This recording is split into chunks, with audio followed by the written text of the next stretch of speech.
What is going on, everybody? Welcome back to another episode of Heck versus Hell, where the truth we always tell.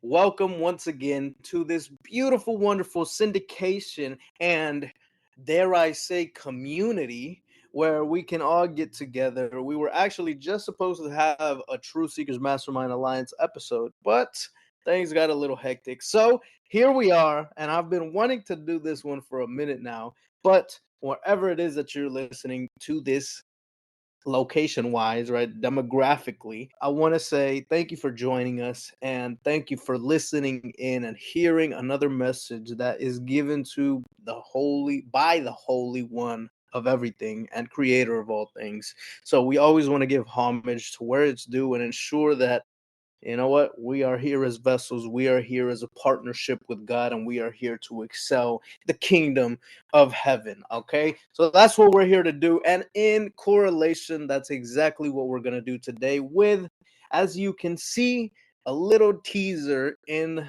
the title is called Forceful Faith.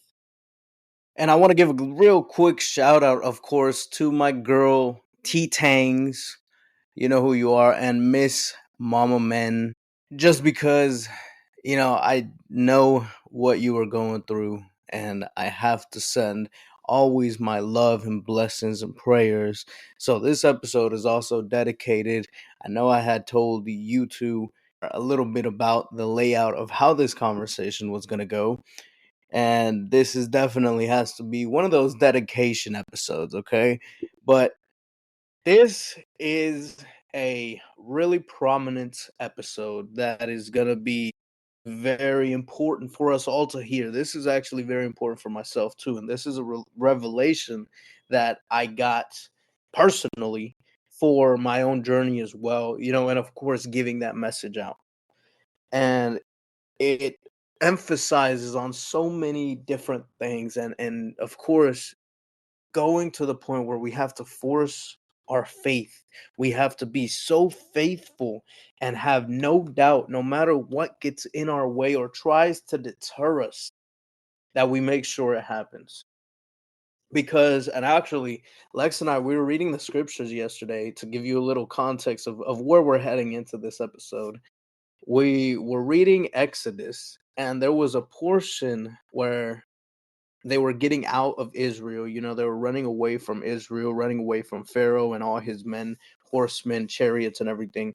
And we got to the point where Moses was about to part the Red River. And leading up to it, there was a pillar of fire that would go ahead of them, which was the angel of God, right? The Spirit of God that would go ahead of them in the night to illuminate their way. And in the daytime, there was a cloud ahead of them that would go and basically guide them. Okay.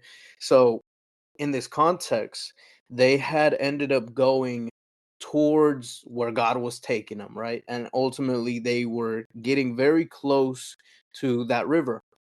And soon enough, they were sleeping at night.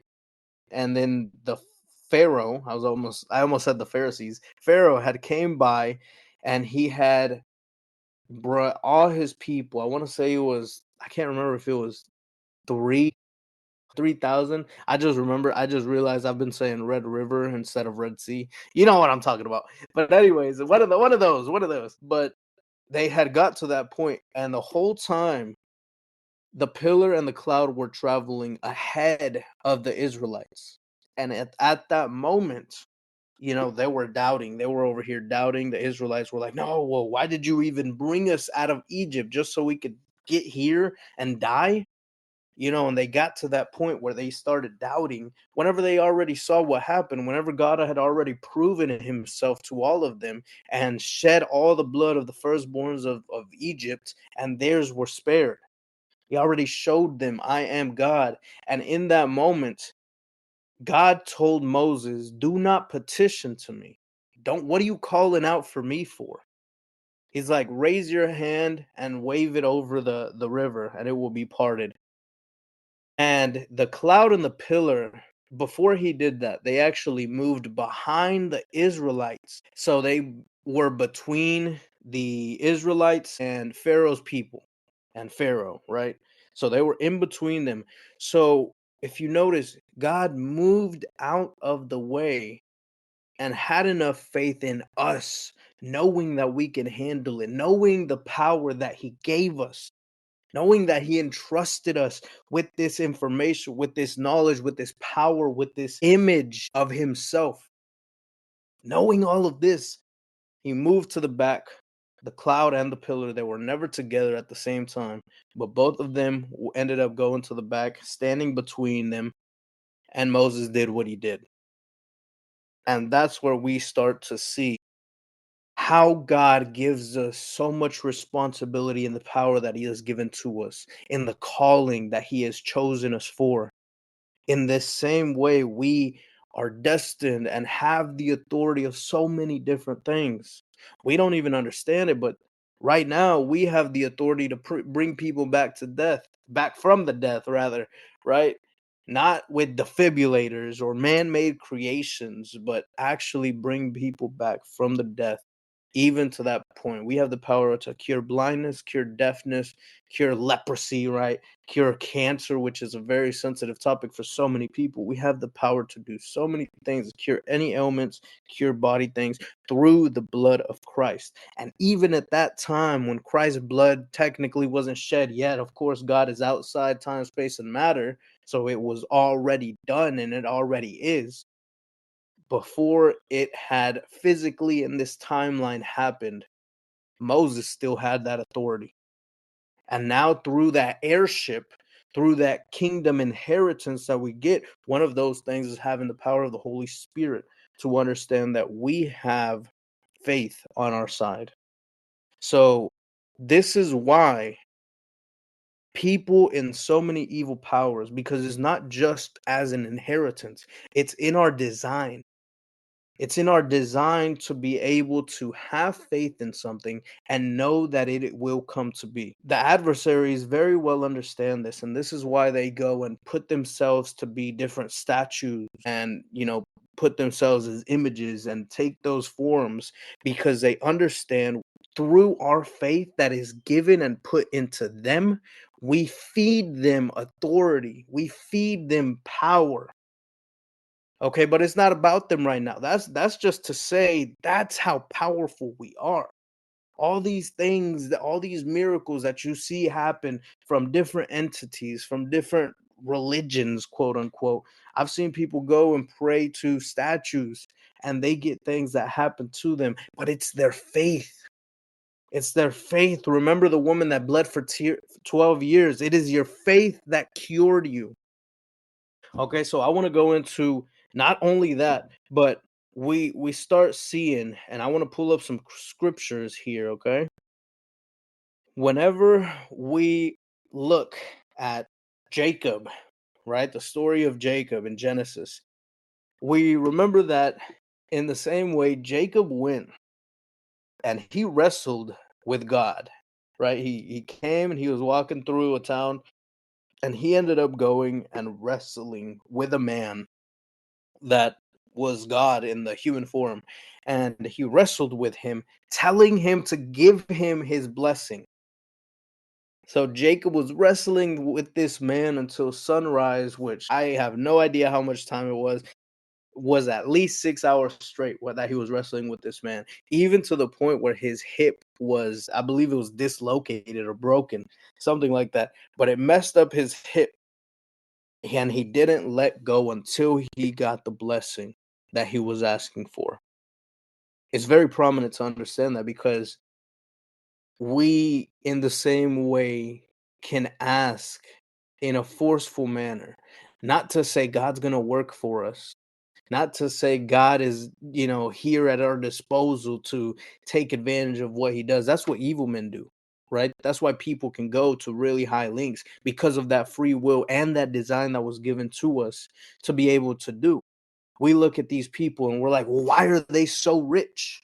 Why are they in this lifestyle? Why are their health so good? Why does that money that they have solve so many of the problems that would be solved in my life? And it's because of the faith they had to even see the vision of where they came to be. That's still faith. They grew an empire, even if it was through the devil's will. And if it wasn't, and they made some sort of deal with the devil and saying, hey, you know what, do this and I'll do this, right? The same way he told Christ, well, worship me and I will give you all of this. It was still enough faith to believe I will get this. So they get to that point. Yet, us as children of God, we don't have enough faith to even get ourselves out of the situation that we're in, to even believe or start to create a vision or image in our mind of, I don't want to say a better life, because our life, there's no life better than the one we have, but to improve our situation so that we can properly worship and glorify God in a different, more radical way, and with so much more exposure, whatever it may be that you desire, right? Under God's desires. In that same way, we have to understand that God gives us the desires of our heart, right? He changes our heart, but we must go and expand that to be able to have the faith to do what was placed and programmed and designed in us to do as spiritual being. And then now that we are in the family of God, how much more power do we have? Like, we take all these things for granted. We look at people like TD Jakes, or there's this one guy, I can't remember what his name is. He's a pastor from, I want to say, Africa, worth like 200, I want to say 140 to 200 million dollars net worth. And we look at these people and they're like, oh, well, they shouldn't be rich. They should be giving the money to the poor. But we don't know what they're doing with that money. We don't know what they're doing behind the scenes. They could be going and, putting so much money into it to where that's a tenth of what they could have had. Or they're using all that money to further grow God's platform so that so many ears around the world can hear it. Because it's much more important for us to gain eternal life than to gain a better life here on earth. Right? So we don't know what we're doing. We can't judge them for that. But another story that I really want to get into is the Canaanite woman. And this is where we can really understand that we have to be forceful in our faith. And this is Matthew chapter 15, verse 21 through 28. This is titled The Faith of a Canaanite Woman. So I'm going to read this whole thing and then we're going to talk about it, okay? So, leaving that place, Jesus withdrew to the region of Tyre and Sidon. A Canaanite woman from the vicinity came to him, crying out loud, Lord, Son of David, have mercy on me. My daughter is demon possessed and suffering terribly. Jesus did not answer a word. So his disciples came to him and urged him, Send her away, for she keeps crying out after us. He answered, I was sent only to the lost sheep of Israel. The woman came and knelt before him. Lord, help me, she said. He replied, It is not right to take the children's bread and toss it to the dogs. Yes, it is, Lord, she said. Even the dogs eat the crumbs that fall from their master's table. Then Jesus said to her, Woman, you have great faith. Your grant is granted. And her daughter was healed at that moment. Look at that. The Messiah, God on earth, God directly denying her petitions to the point where he ignored her and she kept persisting. He told her no and she kept persisting. And then he told her no again in a parable, saying, why would we throw the children's bread? Which most of us would say absolutely. Even after being denied, okay, after not getting any word from him, we would have probably continued, right? And then hearing the no, maybe continue a little further. But in that parabolic sense that God has to be able to communicate a message like that, a lot of us would have said, You're absolutely right. It is not right. And turned away and left unhappy, left sad, left mourning, whatever it is. But the faith that that woman had to say in that context, the dogs still eat the crumbs that fall off their master's table, is not only incredibly humble, but also saying, Please grant this to me in such a humbling way. It wasn't like she was asking for riches. It wasn't like she was asking for people to die or being put in a place of power. She was asking a humble request, and that's exactly what God is here to do, is to help us expand to everybody, not just to the people in directly descendants of, we don't know how many, okay, we're really all descendants of Adam and Eve, okay, but we have no idea how far deluded we are. We have no idea how close to the Israelites, right, that we are. We It's really hard to trace that back. We have to understand that the word isn't an exclusive invite. And of course, the spiritual principles, which are having that forceful faith, are definitely not an exclusive invite. For the Gentiles were sent out. Paul and all the apostles, they were sent to the Gentiles to preach to. That's where the letters from Paul come from, sending them out to people that were not of Jewish descent, that were not directly descendants of Israel, right? Or that turned their ways and went into pagan beliefs, whatever it may have been. But even them, they have that power and authority. People that were not born into that direct bloodline, there is a new family. That's why we have to be born again, because we are adopted into that family and become a new creature. We become one with God. It is so important that we understand that. So this is, obviously this is like a double cuss. We're doing like two teachings here of understanding that we have more power when we are under God in that mannerism. But even in our natural programming, because as you can see there, she was not Jewish. He very well made it clear, you are not a child of Israel. Yet she was still granted her request. She had enough faith, and she forced that petition to ask and keep asking and begging and pleading and making sure that it happened. Just like Daniel. Daniel prayed for, what was it, 21 days? We see later down the line that an angel of God goes and comes to Daniel and says, well, he was fighting the princes of Persia, trying to get the message to him, trying to get the prayer granted. We have to understand that it's the same way. Why God give us something that we give up on? It just goes to show that it wasn't important enough to continue through with it. That's why she got a petition granted, because it wasn't something small like a desire, a fleshly desire. No, it was a love that drove her.